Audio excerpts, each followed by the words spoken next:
So I graduated in 2015, as I said, from University of Southern Indiana. But as we know, life just doesn't work in little alleys that this is graduation or this is education and this is personal life. They all come together and merge together. It's very intertwined and very complicated.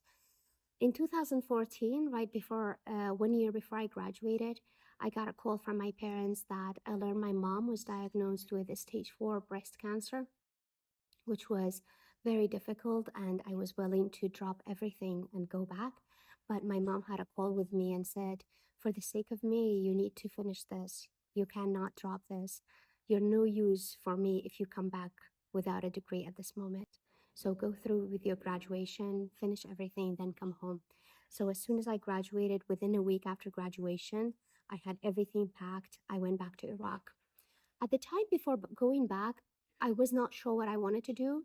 I was planning to lean back on my engineering degree, mix it with the Master's of Business Administration, and work for a construction company. It made a lot of sense. I have the engineering background, I have the management background, I could do some project management type of things.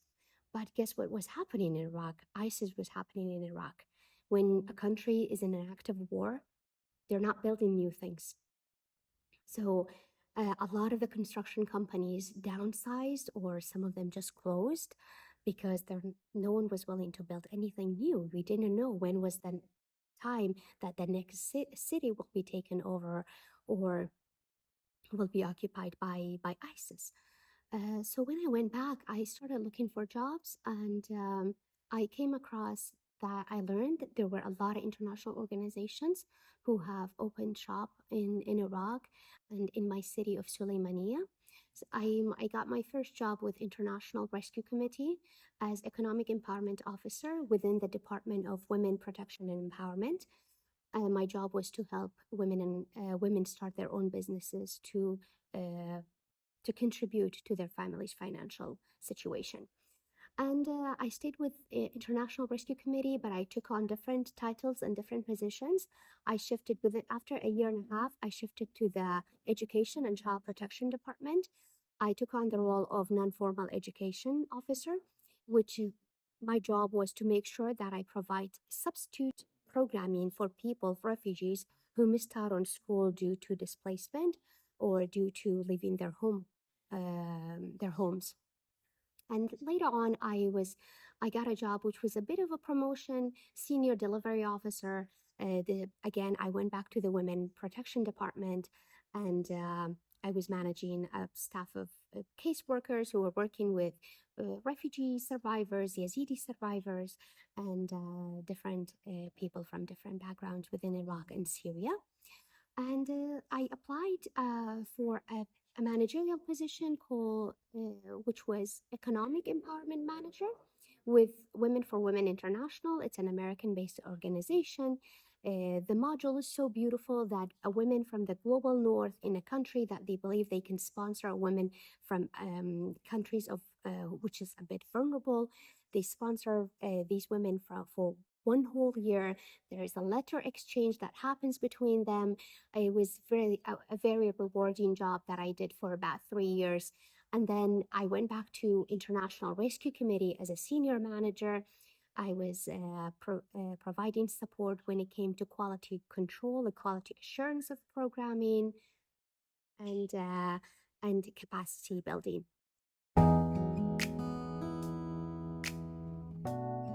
So after Women for Women International, I joined International Rescue Committee back as a senior manager, where I was working as capacity building and quality assurance focal point for the programming that we were providing across the whole country of Iraq. And then afterwards, I joined another international organization called Norwegian Church Aid, where I was the GBV subcluster co-coordinator, gender-based violence subcluster co-coordinator for the whole of Iraq. I was working closely with UNFPA to make sure that internet organizations that are working on providing gender-based violence programming are collaborating with each other and are in coordination with each other. And later, after that, I accepted a job with International Medical Corps. I went to Ukraine to put the gender-based violence programming in place. And I hired about 32 staff, partnered with about 10 to 12 organizations, local partners, to be able to provide gender-based violence programming across the country. Again, it's nice and easy to just take one path as I took it before when I was talking about education. Now I'm going to go back and bring some flavors of what was my personal life like when I was doing these when I was talking about my professional journey. Because again, it's not a straight path on one thing or another. Life is intertwining and everything is happening. As I mentioned before, one of the major reasons why I went back to Iraq, when my mom was diagnosed with cancer in 2014, I made sure that I wanted to spend time with her, because one thing that I was not naive about was the limited time that I had with her. I wanted to make sure that I spent as much time with her as possible, and I provided to her well-being as much as I could. So when I went back in 2015, my parents were not paid for a long time, because again, guess what? When war happens, money gets reallocated to military spending rather than salaries being given. So none of my parents were getting paid. My sister was in a private school. She was about to drop out. So I got my first job in a very timely manner, that I was able to help my mom with her medical bills, help my sister stay in school, and just basically put food on the table for our family.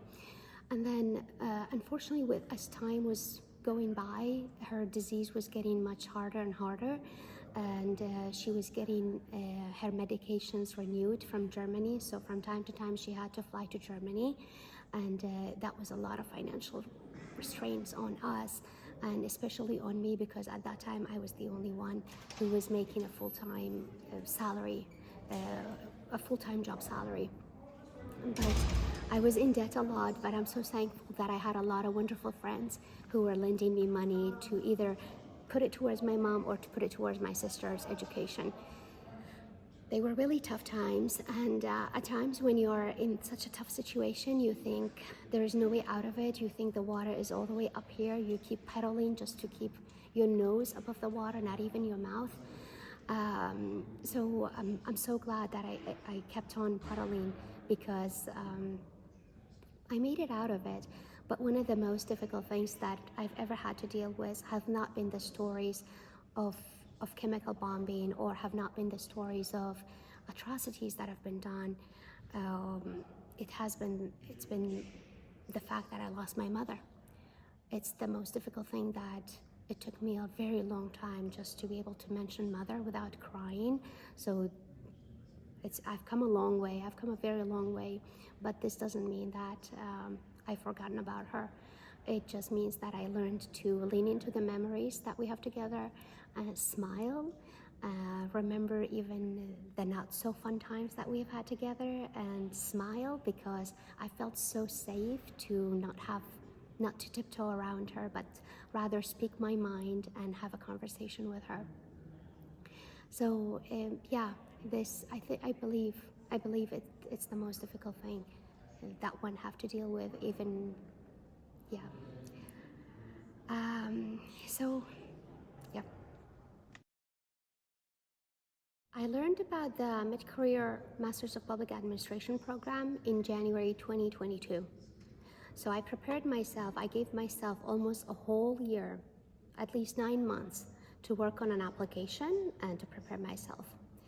As I was learning about this Masters of Public Administration at Harvard, I was working on the transition from the humanitarian sector to the development sector within Iraq, because the humanitarians were saying, the donors were saying, we're not funding humanitarian work anymore. You have to bring in development work. It's been a long time we've been funding humanitarian work. But then, as we were talking to different organizations, no one was ready for this jump from humanitarian to development. I realized that there was a lack of accountability to the affected population in the way that money was allocated at times, and a lack of sustainability. Because the way the humanitarian organizations functioned, they weren't weaving in the government services very well, or empowering them or preparing them. No matter who we were talking to, they would be like, we can mention it, but we don't think the government staff is fully ready to take on this level of work. But why not? Why did we not include them in the beginning? So this was a very big question on my mind. And then after June, I went to Ukraine to work as a gender-based violence coordinator with International Medical Corps. I was exposed to the work that was done in Ukraine. I noticed a lot more of government was involved in the response, which was very good, because it creates this level of accountability to the work that we're doing and to sustainability, because organizations come and go, but the government and the people of the country stay there. That's why that was one of the major reasons why I decided to apply for the Masters of Public Administration at the Kennedy School.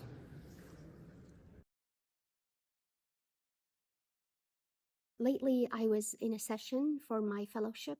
I'm an Emirates Leaders Initiative Fellowship, and we had a session around brave communications.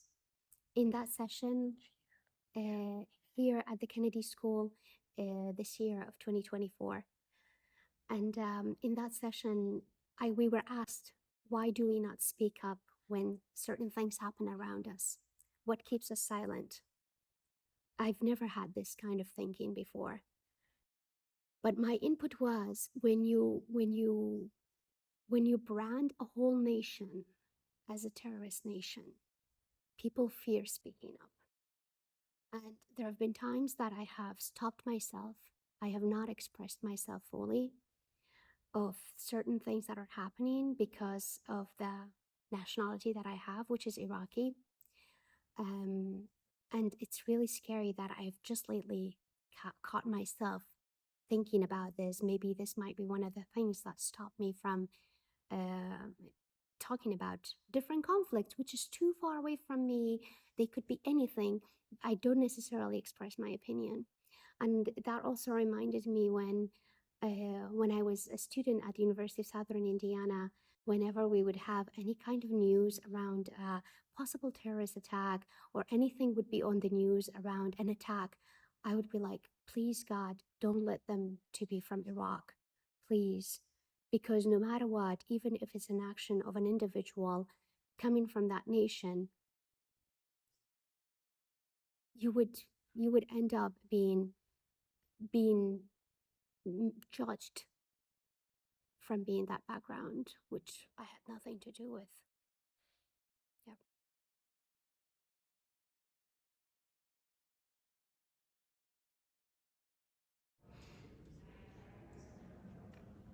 Interesting.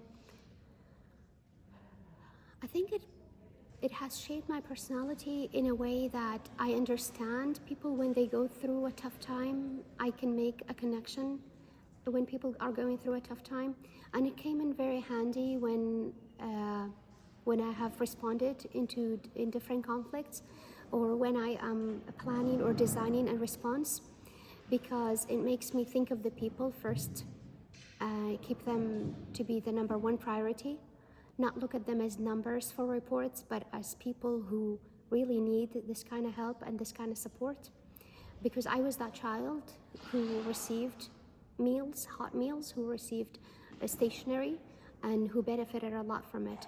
And I want to be that person who lended that hand to me at the time and helped me to be able to help others who are in need right now. So it is said that when a woman heads a state, there are comparatively less chances of war. Mm-hmm. So do you think you have any place in politics in future in your country? Lately, I've been thinking about it, which is something, it was a dream I had when I was a teenager, but I let go of it. And lately, I've been thinking about it. I'm also part of this program that is run from the Women in Public Policy programming here at the Kennedy School. It's called From Harvard Square to Oval Office. Why not? You never know.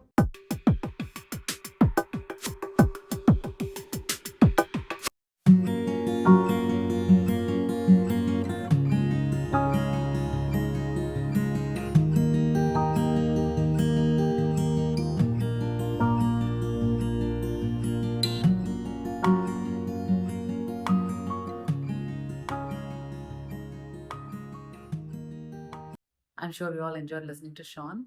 She's one of the most inspiring person I have interviewed. I kind of say this about everyone because everyone I have interviewed have extraordinary stories, and are exceptionally courageous and confident. I'll keep publishing because I have recorded many people. So unless you subscribe and stay connected, there are chances you will miss the next videos. So please subscribe and send me the reviews. I'll try to do my best. Thank you.